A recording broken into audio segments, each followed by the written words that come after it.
Samedi 6 avril 2019, à la salle paroissiale Saint-Ange de Bruxelles, la CCE, Convention des Congolais de l'étranger, a tenu une réunion d'évaluation autour du thème « Situation post-électorale en République démocratique du Congo ». Dans son mot d'introduction, Mme Sévérine Tchiminini a expliqué le contexte de cette réunion. Il y a eu des élections en République démocratique du Congo. Cela a été un moment historique pour les Congolais. Des élections qui ont été arrachées de haute lutte par le peuple congolais et qui n'étaient pas un cadeau du régime de Joseph Kabila. Malheureusement, la période de campagne a été une période de grande tension, mais hélas de grands déchirements aussi dans le camp des forces du changement. Les frères d'hier sont devenus pratiquement des ennemis aujourd'hui. Les élections passées, que faire ? Après cette introduction, il y a eu des exposés en deux parties, suivis chacune d'un long échange entre participants. La première partie était un regard croisé sur la situation post-électorale. La deuxième, une présentation des projets à caractère social et économique, ainsi qu'un appel à projets et les modalités de recherche de partenariat ainsi que de financement. À l'issue de la rencontre, une déclaration a été lue, axée sur ce qu'auront été les élections congolaises, le rôle de la diaspora et surtout ses projections pour les années à venir. Avec en République démocratique du Congo, une présidence dirigée désormais par un ancien opposant, M. Félix Antoine Tshisekedi Tshilombo, nouveau président de la République démocratique du Congo. Chers compatriotes congolais, membres de la CCE, et membres d'autres organisations venus des États-Unis, venus de la France, de la Belgique, où nous sommes en fait, de la France voisine, et aussi d'Allemagne, et sans oublier de la Suisse. Merci d'avoir répondu à cette invitation. Le Congo, notre pays, a vécu et est en train de vivre un moment historique. Nous avons tous souffert pendant de nombreuses années où nous étions dans la lutte pour la libération de notre cher pays, notre beau pays, et que nous léguerons à nos enfants. Mais quel pays? Dans quel état il est? Nous sommes tous réunis ici pour chercher à faire en sorte que nous puissions en tout cas poser une pierre pour la reconstruction de ces beaux pays-là. Moi je me dis, le temps est arrivé, le moment est venu, c'est maintenant ou jamais. Il y a des gens qui sont arrivés ici en Suisse il y a 50 ans en arrière, en Suisse pardon, je parle de la Suisse parce que je viens de la Suisse, c'est un lapsus. En Europe, et même aux États-Unis d'Amérique, Canada, tout ça, il y a 60 ans, il y a 50 ans, il y a 40 ans, 30 ans, ainsi de suite, qui, au moment où ils sont arrivés, ils se disaient, ben, j'en ai que pour 2, 3 ou 5 ans. Mais en fait, pour finir, ils ont fait plus de temps que prévu. Que nous reste-t-il de ce Congo-là? Quels souvenirs avons-nous? Nous sommes... moi, dans mon cas, en tout cas, je pense la plupart des personnes ici, nous sommes venus ici, jeunes filles, jeunes femmes, jeunes hommes. Aujourd'hui, nous avons des enfants nés ici ou pas, des petits-enfants, ainsi de suite. Mais qu'est-ce que nous allons apporter comme plus-value à nos enfants sur l'histoire du Congo? L'histoire du Congo est en train de se dessiner. Je ne vais pas être trop longue, ça ne sert à rien de faire de très longs discours. La Convention des Congolais de l'étranger, dont je suis présidente, c'est une organisation, une association qui fédère les Congolais de l'étranger, donc qui sont dans des associations, partis politiques, en vue du développement pour le Congo. Nous avons deux buts que je vais prononcer ici, deux buts majeurs, donc la fédération ou l'unité et la solidarité envers la mère patrie. C'est vraiment ça nos deux buts. Nous ne sommes pas un parti politique. C'est une organisation qui fait partie de la société civile. Nous avons nos partenaires qui sont de la société civile, dont nous faisons un travail étroit pour l'avancement de notre pays. Voilà, ici nous sommes réunis donc pour parler du pays, pour parler du Congo et aussi pour parler de nos perspectives d'avenir. Reconstruisons ce pays-là. Donc je vais passer le micro à Cheikh Fita. Pardon, excusez-moi, je vais passer le micro à mon collègue qui est à ma droite, Jeff, qui va vous parler de la suite du programme. Je vous remercie.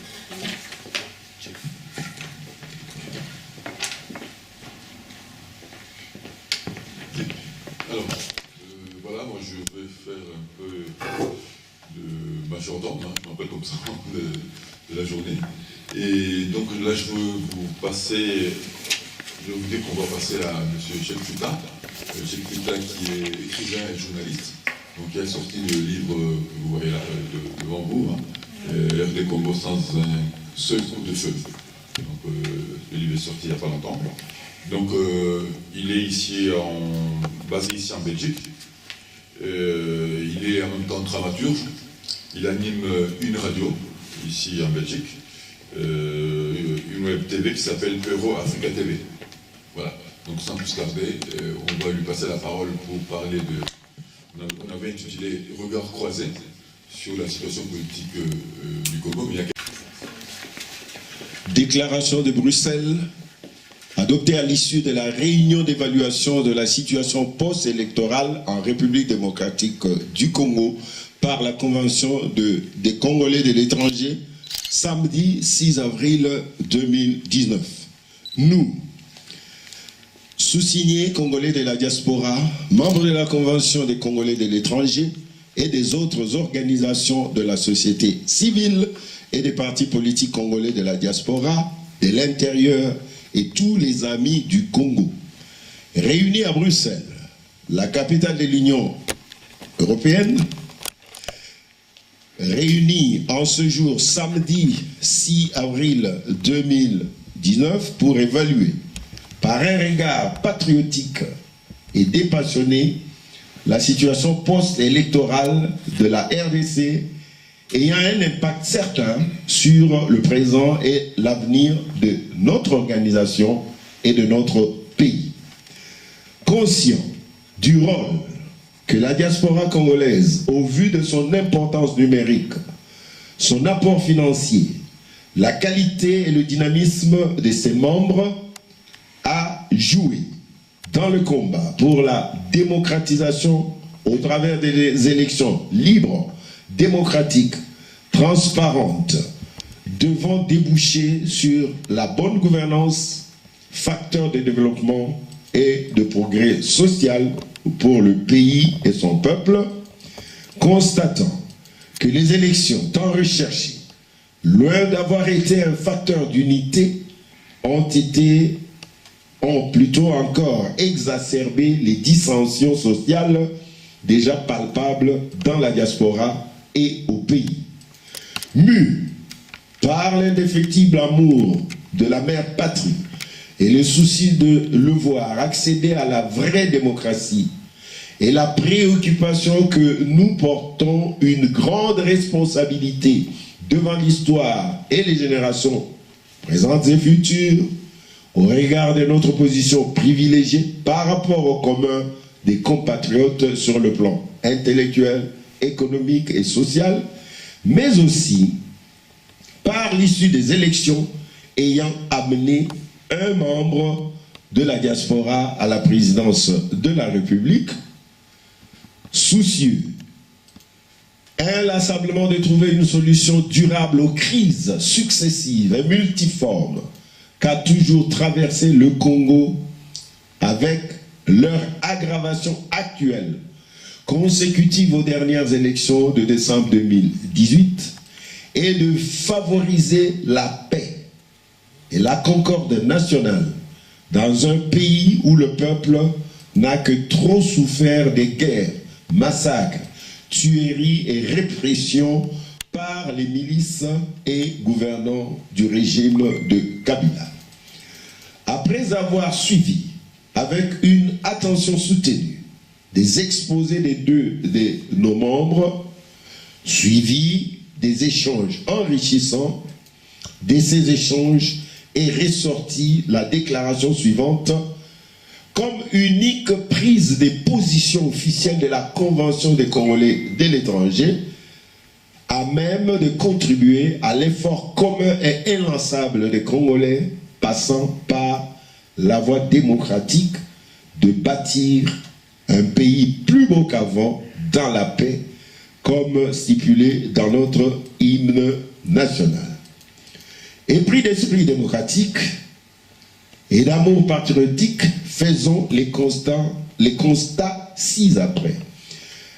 Eu égard à notre condition de Congolais résidant à l'étranger ainsi qu'à la situation post-électorale actuelle, après réflexion, analyse et débat entre les participants à la réunion, premièrement, l'organisation des élections de décembre 2018 a été défaillante. Loin de satisfaire aux standards internationaux et aux vœux du peuple à plusieurs égards, ce qui ne pouvait nullement étonner au vu de la volonté clairement affichée de leurs organisateurs. Deuxièmement, l'échec de la tentative de l'unité de l'opposition politique à Genève avait semblé ouvrir un boulevard à la Kabylie, n'eût été la volonté du peuple congolais de se choisir d'autres dirigeants. Cela constitue un autre facteur de son affaiblissement ayant désorienté le peuple et émietté les voix de ses électeurs. Troisièmement, les résultats de ces élections ont été des plus contradictoires. Alors que le peuple avait clairement manifesté sa volonté de changement, un opposant, et qui plus est, membre de la diaspora, a été élu président de la République, mais paradoxalement, à tous les autres niveaux, les partisans de l'ancien régime l'ont remporté, empêchant une victoire écrasante de l'opposition et un changement total des acteurs politiques. Quatrièmement, les Congolais s'en sont trouvés divisés tant dans la diaspora qu'au pays, et cela n'a pas épargné la Convention des Congolais de l'étranger, rendant nécessaire la présente réunion pour tenter de panser les plaies et ramener tous ses membres vers le respect de ses statuts, de sa charte d'éthique, dans l'amour, la tolérance et le respect mutuel. Eu égard à tout ce qui précède, raffermis moralement par notre foi en Dieu, au Dieu créateur, aux valeurs morales fondateurs des principes de paix, démocratie et de l'amour du semblable, édifiés par nos acquis durant cette lutte et nos échanges et discussions de ce jour, nous nous engageons en notre âme et conscience à ce qui suit. A.